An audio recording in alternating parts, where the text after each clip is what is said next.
Hello दोस्तों, आप सभी का फिर से स्वागत है मेरे चैनल पर। तो चलिए फिर आज की कहानी को शुरू कर लेते हैं। कहानी थोड़ी सी भी अच्छी लगे तो लाइक कर देना, और चैनल पर पहली बार आए हैं तो चैनल को सब्सक्राइब जरूर कर देना। चलिए फिर कहानी शुरू करते हैं। मेरी उम्र सिर्फ 20 साल थी और आज मेरी सुहाग रात थी। मेरा दिल अपने पति की रोमांटिक बातें सुनने के लिए बड़ा बेताब था। हर लड़की का होता है, लेकिन आकाश ने ऐसा कुछ नहीं किया और मेरे सारे कपड़े उतरवा कर मैं तो आज मायूसी हो गई थी। मेरा नाम कविता है और आज मेरी शादी की सुहागरात थी। मैं बड़े अरमानों से अपने पति के घर आई थी। मैंने तो अपनी शादी के लिए बहुत कुछ सोच रखा था कि आकाश मेरे कमरे में आएगा, मेरे पास बैठेगा, मुझसे अपनी मोहब्बत का इजहार करेगा। मैं अपनी आज की रात यादगार बनाना चाहती थी। मैंने इस रात के लिए इतने सपने सजाए थे कि मैं बता नहीं सकती। जब मेरे पति कमरे में आए तो मैं मन ही मन मुस्कुरा रही थी। दिल में गुदगुदाने वाली अजीब सी हलचल मची हुई थी। आकाश मेरे पास बैठ गया, एक नज़र मुझ पर डाली। मेरे चेहरे की मुस्कुराहट पर वे तो वो गया ही नहीं। वह कहने लगा, कितना बड़ा जुल्म है तुम लड़कियों पर। उसकी बातें मेरे लिए कुछ अजीब सी थी। उसे तो मेरी तारीफ करनी चाहिए थी। मैंने उसकी तरफ नज़र उठाकर देखा तो वह मेरे भारी भरकम कपड़ों को देख रहा था। कहने लगा, कविता जाओ यार, कपड़े बदल कर आओ। मुझे तो तुम्हें देखकर ही कुछ हो रहा है। पता नहीं तुम लड़कियां कैसे इतने भारी कपड़े पहनकर इतने घंटे तक स्टेज पर बैठकर अपने आप का इम्तहान देती रहती हो। ऊपर से इतनी भारी ज्वेलरी। तुम्हें देखकर तो न जाने क्यों मुझे अजीब सी दहशत हो रही है। उसके चेहरे पर बड़ी सी बेचैनी थी। कहने लगा, कविता प्लीज़ पहले तुम ये सब उतारो और एक सादा सी ड्रेस में मेरे सामने आकर बैठो। यह सुनकर तो मैं मायूसी हो गई। मैं 4 घंटे पार्लर में लगातार सिर्फ आकाश के लिए तैयार हुई थी कि वह मुझे देखे तो अपने होश खो बैठे, मेरी वैसी ही तारीफ करे, मोहब्बत के शब्द बोलकर मुझे अपने प्यार में मदहोश कर दे। लेकिन उसकी बेचैनी और लापरवाही देखकर मैं न जाने कैसे अपने आंसू रोके हुए थे। मैंने कहा, आकाश इतनी भी जल्दी क्या है, कमरे में एसी चल रहा है, मुझे तो गर्मी नहीं लग रही। मेरी बात सुनकर आकाश ने अजीब सी नज़र से देखा। कहने लगा, लेकिन मुझे उलझन हो रही है कविता। उतारो ये कपड़े और सब कुछ, एक शादी सी ड्रेस पहन कर आओ। मैंने तो न जाने क्या क्या सोच रखा था कि वह अपने हाथों से मेरी चूड़ी को उतारेगा, मेरे माथे की बिंदिया को अपने प्यार भरी बातों के बीच अपने हाथों से हटाएगा, मेरी तारीफ करते करते वह मेरे सारे। लेकिन यहाँ तो ऐसा कुछ भी नहीं हुआ था। मेरी सहेलियों ने भी पहली रात के बारे में मुझे बड़ा कुछ बताया था कि पति शादी की रात प्यार का इजहार करते हैं, ऐसा करते हैं, वैसा करते हैं। लेकिन आकाश तो बिल्कुल भी वैसा ना था। खैर, मेरा दिल बुझ कर रह गया था। मैं बेड से उठकर खड़ी हुई, अपना भारी लहंगा पकड़कर अलमारी के पास आई थी और कपड़े निकालकर मैं बाथरूम में चली गई। मैंने अपने कपड़े बदले, अपना सारा मेकअप साफ किया। मेकअप धो रही थी तो मेरी आंखों से आंसू बह रहे थे। मैंने तो पार्लर वाले की जान खा ली थी कि देखो बहुत अच्छा मेकअप करना, कि मेरा पति मुझे देखते ही मेरा दीवाना हो जाए। पार्लर वाली मेरी बातें सुन सुनकर हंस रही थी। जब तक वह मुझे तैयार करती रही मेरी जबान चलती ही रही थी कि मैरून कलर की लिपस्टिक लगाना बहुत ज़्यादा सूट करती है मुझे, चोटी बना देना और बालों पर कलियों का गजरा जरूर लगाना। अपनी एक एक चीज़ उतारते हुए मुझे सारी बातें याद रही थी। तब तक आंसू मेरी आंखों से बह रहे थे। जब मैं बिल्कुल सादगी में आकर आकाश के सामने बैठी तो वह कहने लगा, शुक्र है अब कुछ इंसान लग रही हो, इससे पहले तो बिल्कुल कार्टून लग रही थी। उसने मेरा हाथ थामते हुए हंसकर यह बात कही थी। लेकिन उसकी बात पर तो मैं गुस्से से बौखला गई थी। धीरे धीरे आकाश मेरे करीब आने लगा था। उसने अपने पति होने का फ़र्ज़ भी पूरा किया था, लेकिन फ्री होने के बाद वह करवट बदलकर सो गया। लेकिन मैं चाहती थी कि वह मुझसे बातें करता, लेकिन उसने ऐसा कुछ भी नहीं किया था। कहने लगा, कविता शादी के हंगामे में तुम भी बहुत थक गई होगी और मैं भी बहुत थक गया हूँ। ऐसा करो, आराम करो, मुझे भी नींद आ रही है। मेरी वह रात बड़ी फीकी फीकी सी गुजरी थी, क्योंकि आकाश ने आम मर्दों की तरह मेरी तारीफ भी नहीं की थी और न ही अपनी बेताबियों का इजहार किया था, जैसा कि मैं सोच बैठी थी।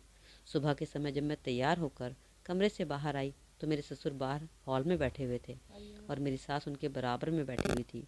मेरे ससुर ने मेरी सास का हाथ पकड़ा हुआ था और उनके कान में न जाने क्या बात कर रहे थे।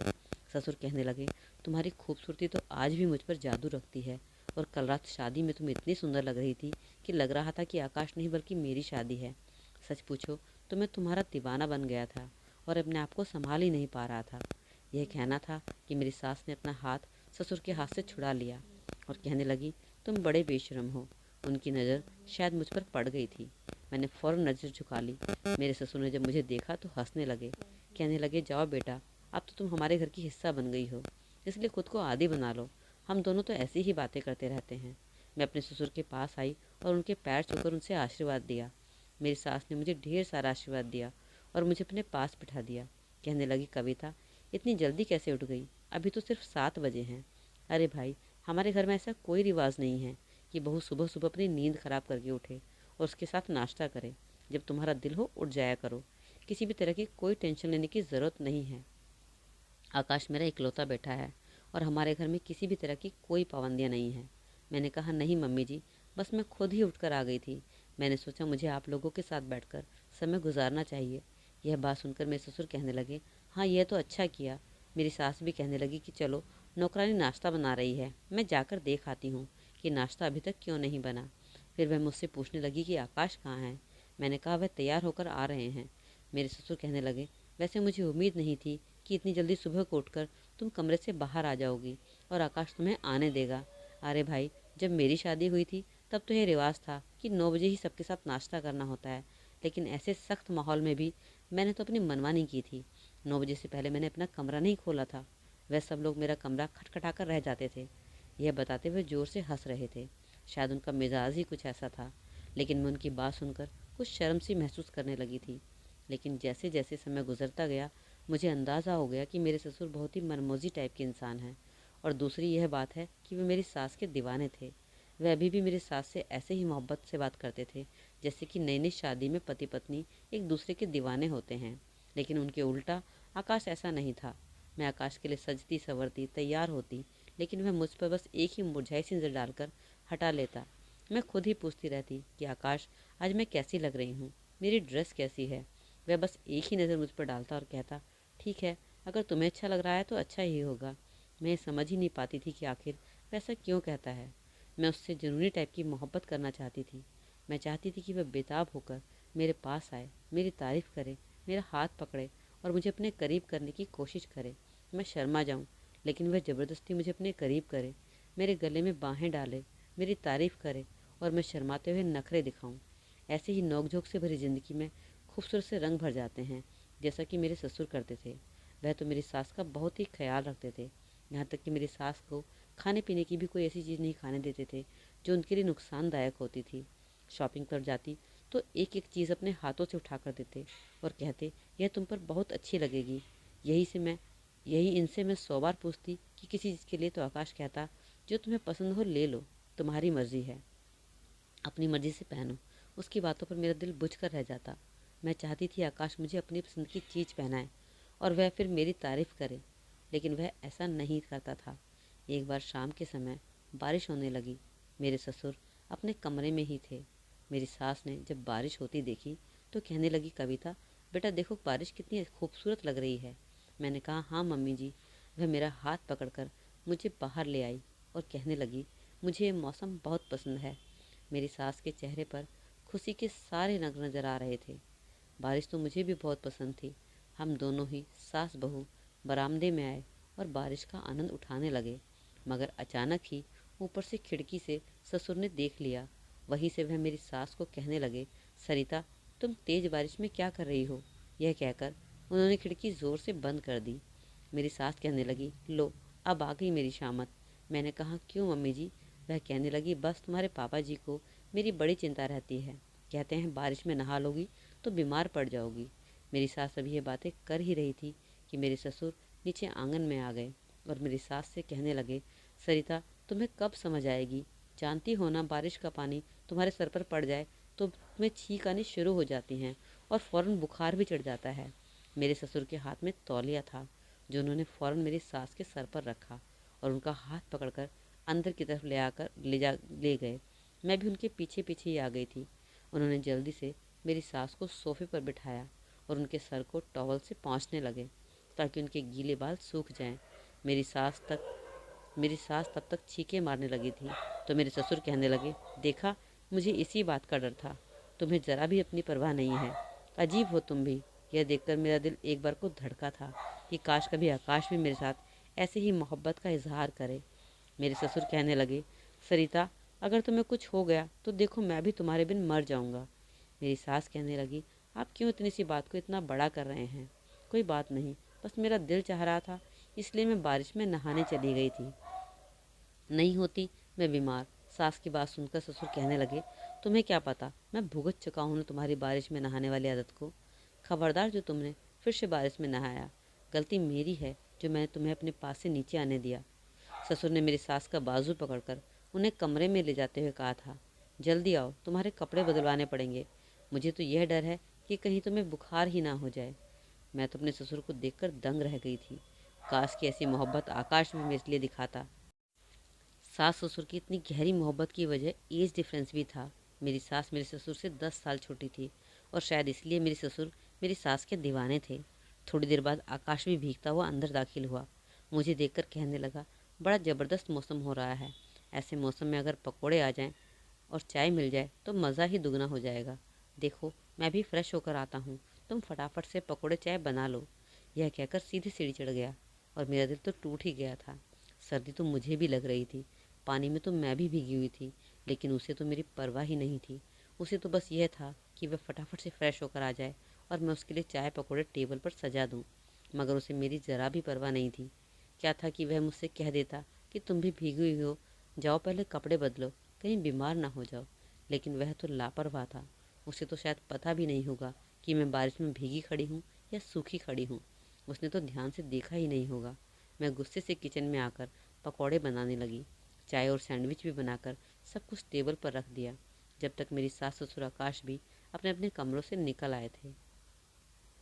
मैं सब कुछ टेबल पर सजा चुकी थी। आकाश ने सब देखा तो कहने लगा, बड़ा ज़बरदस्त नाश्ता लगा।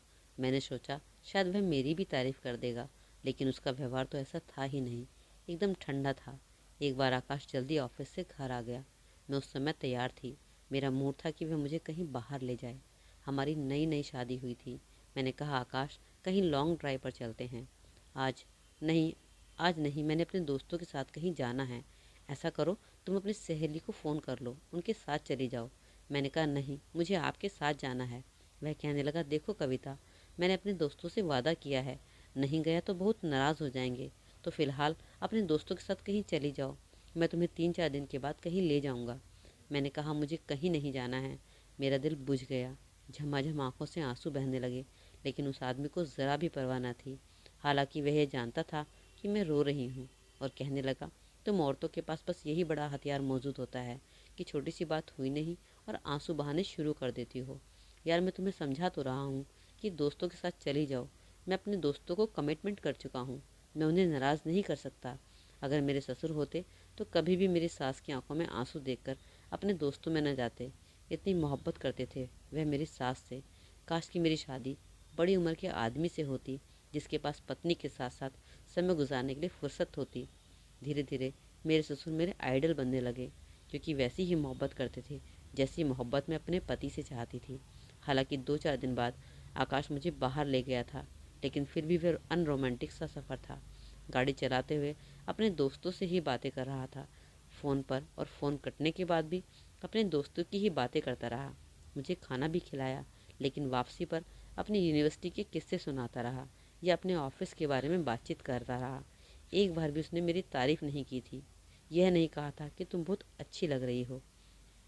और उधर मेरे ससुर का यह हाल था कि वे मेरा लिहाज भी नहीं करते थे और मेरे सामने ही मेरी सास के करीब होने लगते और अपने पुराने दिनों की बातें दोहराने लगते थे, जो शायद उनकी बहुत ही रोमांटिक गुजरी थी। वह कहते, तुम्हारे हुस्न से तो कभी भी मन ही नहीं भरता सरिता। जब तक तुम्हारा हुस्न जवान रहेगी, मेरी गुस्ताखियाँ तो यूं ही जारी रहेंगी, चाहे मैं दादा ही क्यों ना बन जाऊं। इसलिए मुझे उन्हीं के साथ बैठना अब अच्छा लगने लगा था। और जैसी बातें मेरे ससुर मेरे साथ करते थे, मेरी सास से करते थे, वह बातें सुन सुनकर मेरे दिल में बेकरारी सी बढ़ने लगती थी। ऐसी बातें तो मेरा दिल भी सुनना चाहता था। मेरे कान भी ऐसी बातों के लिए तरस गए थे कि कोई मुझसे भी मोहब्बत का इजहार करता, ऐसे ही प्यार करता जैसे मेरे ससुर मेरी सास से करते हैं। मैंने सोचा कि शायद आकाश से कतराना शुरू कर दूं तो उसे मेरी कदर हो जाएगी। मैं उसके पीछे पीछे रहती हूँ, इसलिए उसे मेरी कदर नहीं है। एक बार आकाश मुझसे कहने लगा, चलो आओ, मैं तुम्हें माँ के घर ले जाऊँ, काफ़ी दिनों से तुम नहीं गई हो।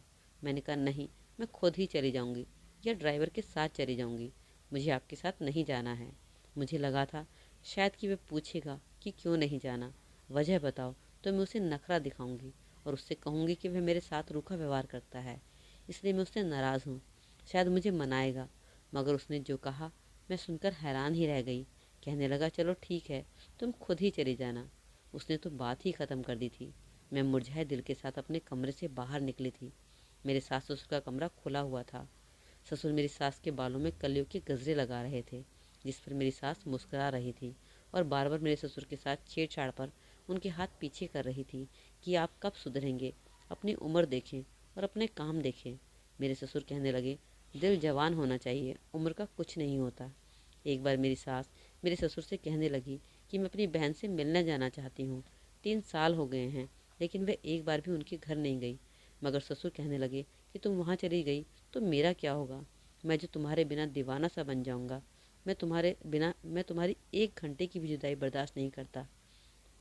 यह सुनकर मेरे दिल भी ख्वाहिश हुई कि काश मेरी शादी किसी ऐसे ही आदमी से हो जाती जैसे कि मेरे ससुर थे। मैं तो खुद को खुश नसीब समझती थी।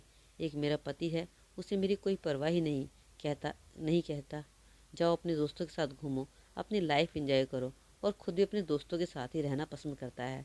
और एक मेरे ससुर हैं जिन्हें मेरी सास के बगैर 1 घंटा रहना पसंद नहीं है। मैं अपने ससुर से इस कदर इम्प्रेस हो चुकी थी कि अंदर ही अंदर कहीं मुझे यह इच्छा होने लगी कि वह मेरी सास को छोड़कर मेरी तारीफ करने लगे। जैसी मोहब्बत का इजहार मेरी सास से करते हैं, वैसे ही शब्द मेरे कान भी सुना करें।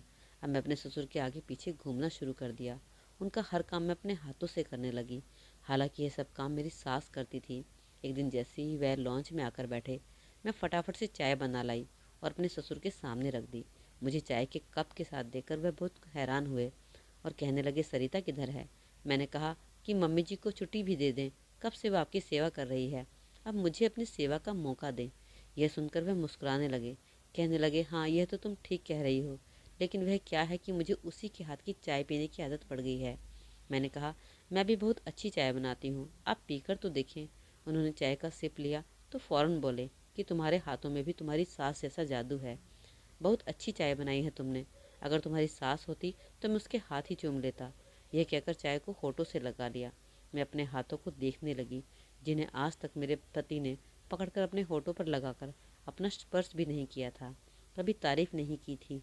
मेरी सास जब कमरे से बाहर आई तो ससुर को चाय पीते देखा। कहने लगी, शुक्र है आपने आज अपनी बहू के हाथ की चाय पी ली, वरना मैं यही सोच रही थी कि अब बाहर जाऊं और आपको चाय बना कर दूं। अब जब भी मेरे ससुर घर आते, मैं भाग भाग कर उनके सारे काम करती, उनके पास चली जाती, उनके हाथ से सामान पकड़ लेती, क्योंकि घर का राशन वही लाते थे। फटाफट शरबत का गिलास बनाकर उनके पेश कर देती। जब मेरे हाथ से गिलास लेकर पी लेते, लेकिन फ़ौरन ही सरिता सरिता पुकारने लगते। फ़ौरन से मेरी सास को बुलाकर कहते कि क्या तुमने इस बच्ची पर अभी से जिम्मेदारियां डाल दी हैं? जब मैं बाहर से आता हूँ तो सबसे पहले मुझे अपना चेहरा दिखाया करो, और तुम हो कि कमरे में ही बैठी रहती हो। मैंने अपने ससुर से कहा, मैं हूँ ना, मम्मी जी को आराम करने दें। ठीक है, करे आराम, वैसे भी वह करती क्या है, सारा घर तो तुमने ही संभाल रखा है, बस उसने मुझे ही तो संभालना होता है। मेरी सास कहने लगी, आपको संभालना ही मेरे लिए बहुत मुश्किल काम है। उस पर मेरे ससुर की बातें और भी चरम सीमा पर जाने लगी और ऐसे ऐसे जुमले कहने लगे कि मैं शर्म से पानी पानी हो गई। लेकिन अंदर ही अंदर ये ख्वाहिश भी जागने लगी कि मुझसे भी कोई ऐसे ही शब्दों से बात करता रहे, ऐसी ही मोहब्बत करता रहे। मेरे अंदर के जज्बात अब मेरे काबू से बाहर होने लगे थे। मैं रात रात भर अपने ससुर की बातें सोचती रहती और उनकी बातें याद करके अपने दिल से सुकून पहुंचाने की कोशिश करती रहती कि मेरी सास कितनी खुशनसीब औरत है। लेकिन शायद मैं नहीं हूँ। मेरी ज़िंदगी तो रूखी ही गुजरने वाली थी। आकाश बहुत ही अलग टाइप का इंसान था। उसे पत्नी बस कुछ ही घंटे के लिए अच्छी लगती थी, फिर वह यूं होता जैसे उसका कोई संबंध ही ना हो रहा हो। वह कहता कि तुम अपनी ज़िंदगी जियो और मुझे मेरी ज़िंदगी जीने दो। क्या यह होती है शादी की ज़िंदगी? एक दिन जब मैं अपने कमरे में बैठी थी, पर मुझे किसी की सिसकियों की आवाज़ सुनाई दी थी। मैं हैरान थी कि यह कौन है जो सिसकियों से रो रहा है।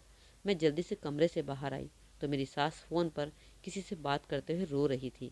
कहने लगी, मैं क्या करूं, मेरी आंखें तरस गई है तुम्हें देखने के लिए। मैं जानती हूँ कि तुम्हारे पति का मेरे पति से झगड़ा है, इसलिए वे तुम्हें कभी भी मेरे घर नहीं आने देंगे। हालांकि मेरे पति बहुत अच्छे हैं, उन्हें एतराज़ नहीं है कि मैं तुमसे मिलने के लिए आऊँ, लेकिन वह मेरे बगैर नहीं रह सकते। वह अपनी बहन से बातें कर करके फुट फुट के रो रही थी। क्या करूं? मुझे देखकर उन्होंने फ़ौरन से फ़ोन काट दिया। मैं उनके पास जाकर बैठ गई। मैंने कहा, पापा जी कहाँ हैं? तो वह कहने लगी, अपने कमरे में हैं।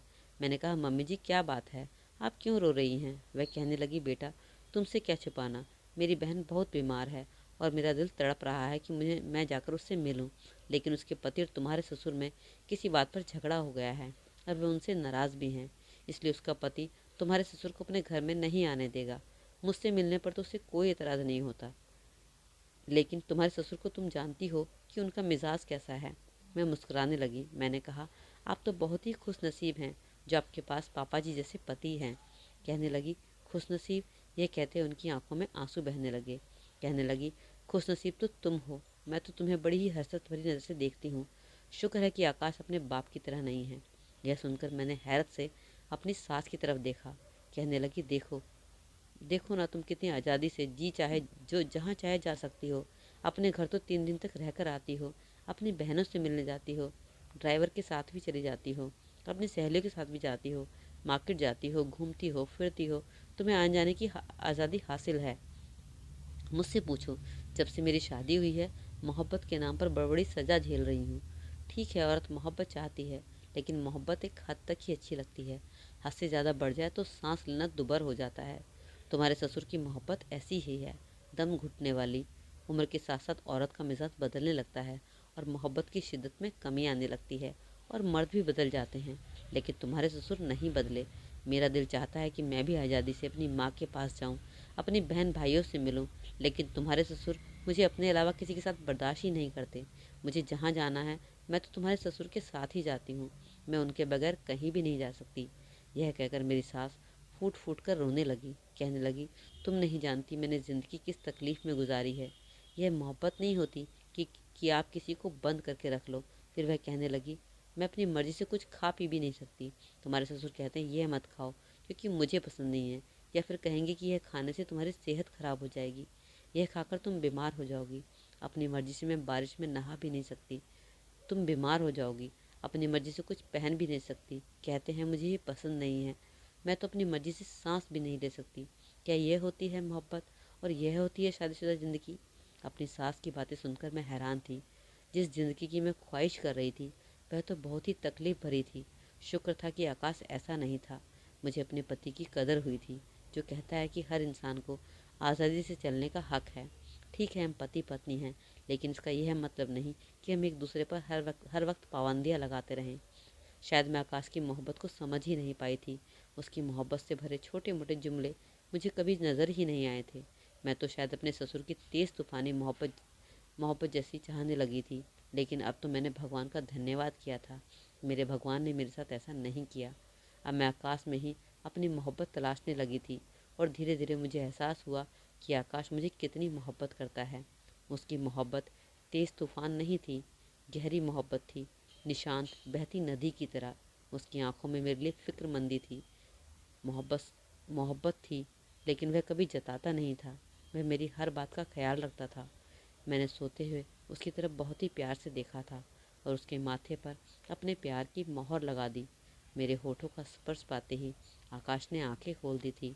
मुस्कुराते हुए पूछने लगा, क्या हुआ कविता, नींद नहीं आ रही? मैंने ना में सर हिला दिया तो उसने मुझे खींचकर अपने पास लेटा लिया और मैंने सुकून से आकाश के सीने में अपना सर रख दिया। तो दोस्तों, कहानी कैसी लगी? इस कहानी से आपको क्या सीख मिली? क्या सच में रिश्ते ज़्यादा गहरे भी नहीं होने चाहिए? तो अपनी राय कमेंट सेक्शन में ज़रूर बताइएगा और लाइक कर दीजिए वीडियो को, और चैनल पर नए आए तो चैनल को सब्सक्राइब जरूर करके जाइएगा। चलिए फिर मिलते हैं ऐसी ही कहानी के साथ एक अगले वीडियो में। तब तक के लिए अपना ख्याल रखें। Take care, bye bye.